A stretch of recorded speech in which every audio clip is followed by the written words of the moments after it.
২-৩ বছর আগে আমার কাছে একটা ইরানের ছেলে পিএইচডি করতে জয়েন করেছিল। মহসিন বলে নাম। মহসিন এখন বেঁচে আছে কি না আছে আমার সঙ্গে কোনো কনট্যাক্ট নেই। ও আমার কাছে ১ বছর পিএইচডি করে তারপরে ওর বাড়িতে কিছু প্রবলেম হয় বলে ও চলে গেছিল। মহসিন একটা কথা বলতো যে, যদি কোনো দেশে প্রাকৃতিক সম্পদ থাকে, সেই প্রাকৃতিক সম্পদ হচ্ছে সেই দেশের মানুষের জন্য অভিশাপ। আপনারা যদি একটু ঠিক করে ভেবে দেখেন, বুঝতে পারবেন ওর কথাটা কতটা সত্যি। আজকে ইরানের কি অবস্থা আপনারা একবার ভেবে দেখুন। হচ্ছে ভেনেজুয়েলার কি অবস্থা একবার ভেবে দেখুন। রাশিয়াকে দেখলে বাইরে থেকে মনে হয় বিরাট শক্তিশালী দেশ। রাশিয়ার মানুষ যারা রাশিয়াতে বসবাস করে তারা মোটেও ভালো নেই। কঙ্গো হচ্ছে পৃথিবীর হচ্ছে one of the richest kind of country, African country.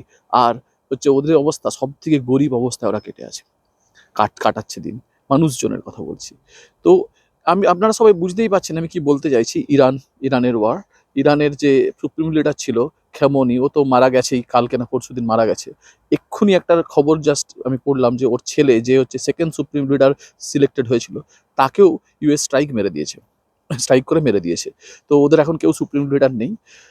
যাই হোক, মানে যেটা যেটা বলতে চাইছি যে আমি আমি আমি বহু ইরানিয়ান মানুষের সাথে মিশেছি এখানে, সব ইন্টেলেকচুয়াল। তারা কেউই ধর্ম ফর্ম কিছু মানে না, মানে লিটারেলি কেউ ধর্ম মানে না কোনো। আমি ইরানিয়ান অনেক মেয়েদের সঙ্গে আমার পরিচয় হয়েছে, তারা কেউ একজনও কোনো রকম কোনো বোরখা পরা কোনো রিচুয়াল মানে না। বা তারা সবাই বলে যে যে রিলিজন ইজ ভোকাস ফর দেম, হচ্ছে এবং তার জন্যই ওরা ওদের দেশ থেকে এখানে চলে এসছে। আমরা সবাই জানি যে আমি আমি কোনো রকম এই রিলিজন এইসব নিয়ে কোনো কথা বলবো না। আমি যেটা বলবো সেটা হচ্ছে এই যে ইরান ওয়ারটা হচ্ছে, যে এতে সবথেকে বেশি যদি কারো ক্ষতি হয়, সে ক্ষতিটা হবে হচ্ছে আমাদের দেশের, ভারতের সবথেকে বেশি ক্ষতি হবে।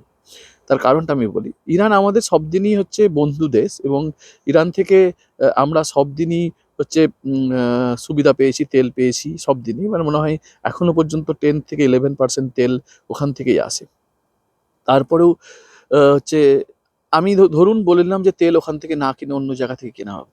আরেকটা বড় ব্যাপার, সবথেকে বড় ব্যাপার হচ্ছে আপনারা জানলে অবাক হবেন যে ভারতবর্ষ হচ্ছে এমন একটি দেশ যেখানে সব থেকে রেমিনেন্টস মানি হচ্ছে ওরা রিসিভ করে। রেমিনেন্টস মানি হচ্ছে সেই মানিগুলো যেগুলো হচ্ছে যারা বিদেশে থাকে, মানে আমার মতো মানুষজন কাজ করতে যারা বিদেশে থাকে ভারতীয়রা, তারা যে পরিমাণ টাকা তাদের দেশে পাঠায় সেটাকে বলা হয় রেমিনেন্টস মানি। তো ভারতবর্ষ সব থেকে টপে আছে এখনো পর্যন্ত, যে সব থেকে বেশি রেমিনেন্স মানি অ্যাকসেপ্ট করে। এবার এই রেমিনেন্স মানির ম্যাক্সিমামটাই হচ্ছে এরকম না যে আমেরিকা ইউরোপ থেকে আসে। ইউরোপ আমেরিকার থেকে সব থেকে বেশি রেমিনেন্স মানি আসে সেটা হচ্ছে কোথা থেকে জানেন? সেটা হচ্ছে মিডিল ইস্ট থেকে। এই মিডিল ইস্টের কি অবস্থা আপনারা সবাই দেখতেই পাচ্ছেন ভিডিওতে। মিডিল ইস্টের প্রত্যেকটা কান্ট্রিতে ইরান হচ্ছে কি বলে বোম ব্লাস্ট করেছে। এবং দুবাই, যেটা সব থেকে সেফেস্ট বলা হতো, সেই দুবাইও হচ্ছে মিসাইল ছোড়া হয়েছে। এবং আমার কিছু বন্ধু বান্ধব দুবাইয়ে আছে, তাদের সঙ্গে কথা বলছিলাম, তারা বললো রীতিমতো ভয়ে আছে দুবাই। তো যাই হোক, যেটার জন্য বলছি যে এই যে রেমিনেন্স মানিটা আসে, এটা ভারতের হচ্ছে কি বলে, কি বলবো, যে অর্থনীতিকে স্ট্রং করার জন্য একটা ওয়ান অফ দ্য পিলার। আর সেটার সব থেকে বেশি কন্ট্রিবিউশনটা আছে হচ্ছে মিডিল ইস্ট থেকে। মিডিল ইস্টে একটা হিউজ পরিমাণে ভারত থেকে জিনিস যায়, মানে এক্সপোর্ট হয়। ঠিক আছে, ভারত থেকে এক্সপোর্ট হয় জিনিসপত্র। ভারতের মেন মার্কেটটা হচ্ছে হচ্ছে এখন হচ্ছে কি বলে মিডিল ইস্ট। তো মিডিল ইস্ট এরকমভাবে একটা ক্যাওয়া সিচুয়েশনে পড়ার জন্য এই বিজনেসটা পুরোটা বন্ধ হবে। ঠিক আছে, বিরাট বড় একটা এফেক্ট হবে এই বিজনেসের জন্য, এই ইরান ওয়ারের। তো তার ফলে রেমিনেন্স, এক তো হচ্ছে ব্যবসা বন্ধ হবে, ২ রেমিনেন্স মানি আসা কম হবে, ৩ ইরানের হচ্ছে যে কি বলবো তেল আসা বন্ধ হবে।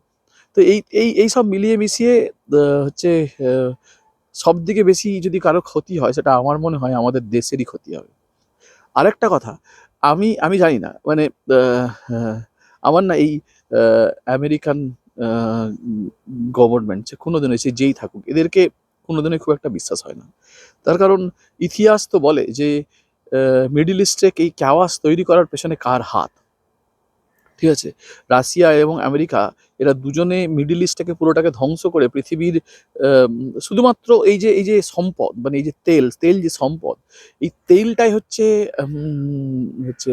আসল জিনিস, জানেন তো? মানে অন্য অন্য আর কিছু নয়। কোনো মানে আপনার মনে হয় যে আমার মনে হয় যে কি বলে আহ, ইরানের মানুষজন হচ্ছে কষ্টে ছিল বলে হচ্ছে ডোনাল্ড ট্রাম্প ওখানে হচ্ছে করছে, মানে স্ট্রাইক করে ওদেরকে বাঁচিয়েছে। আমি কোনোভাবেই বলছি না যে ইরানের যে নেতা ছিল তারা খুব ভালো ছিল, ঠিক আছে? তবে ভালো খারাপের কোনো কথাই আসছে না।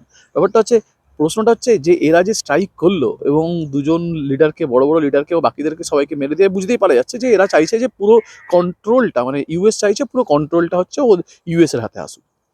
ইউএস এর হাতে আসা যত কন্ট্রোল এসছে, যত মিডল ইস্টে, আফগানিস্তান, ইরাক, কাতার, কি অবস্থা দেশগুলো দেখেছেন? সিরিয়া, কি অবস্থা দেশগুলো! এই সব দেশগুলো হচ্ছে তেলের ভান্ডার। সব দেশগুলোতে হচ্ছে এই আগুন জ্বালিয়ে দেওয়া হয়েছে, যে আগুন জ্বালিয়ে ধর্মের নামে বা যার নামে হোক আগুন জ্বালিয়ে দিয়ে পৃথিবীতে এই অবস্থা তৈরি করা হয়েছে।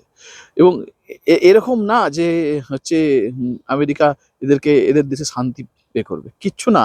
মানে ডোনাল্ড ট্রাম্প যেখানে টাকা, সেখান ছাড়া ডোনাল্ড ট্রাম্প কিচ্ছু বোঝে না। তো মানে আমার তার জন্যই মনে হয় যে ওর কথাও মনে হলো যে মহসিনের কথা আজকে, যে আহ, কেমন আছে কে জানে ছেলেটা, বাট ভালো, ভগবানের কাছে প্রার্থনা করি যেমন ও ভালোই থাকে। আর তারপরে হচ্ছে আহ, এই যে পৃথিবীর যে এই পরিস্থিতি, দেখছি বিদেশে যারা আছে তারা কিরকম মানে কাতর হচ্ছে কান্না কাঁদছে। আমিও তো বিদেশে থাকি, তার জন্য আমারও একটুখানি মনে হয় যে যে কোনো সময় তো যা কিছু হতে পারে। তো তাই জন্যই মনে হয় যে এই পৃথিবীতে অশান্তি শুরু করে হচ্ছে কতগুলো মানুষ, ঠিক আছে? আর আপনার মতো কিছু হচ্ছে মানুষ যারা আহ, সাধারণ মানুষরা সবসময় হচ্ছে সাফার করে, ঠিক আছে? তো মানে আমি আর এটাই মনে হলো যে যে এই যুদ্ধ করে মানে যারা ভাবছেন যে বাবা ইরান মনে হয় আবার আগের মতো ফিরে হবে, এরকম কিচ্ছুই হবে না।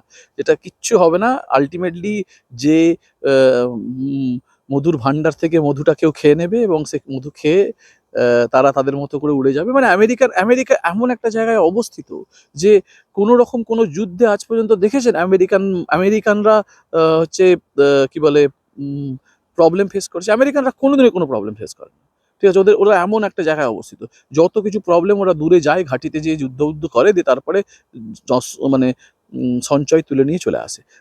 এটা হচ্ছে সেই, কি বলবো, সেই যেটা 200-300 বছর 400 বছর আগে ইউরোপিয়ানরা করতো, এখন সেটা আমেরিকানরা করে।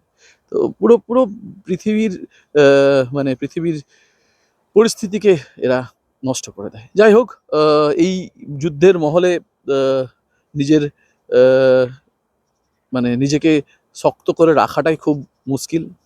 তো সবাই ভালো থাকবেন। আহ, প্রত্যাশা করি যে ইরানের মানুষজনের যেমন শান্তি ফেরে, ওরা যেমন হচ্ছে ভালোভাবে আবার ওদের স্বাভাবিক জীবনে ফিরতে পারে এবং পুরো পৃথিবী যেমন আবার শান্ত হয়। এটা বলেই রাখলাম। সবাই ভালো থাকবেন, ধন্যবাদ।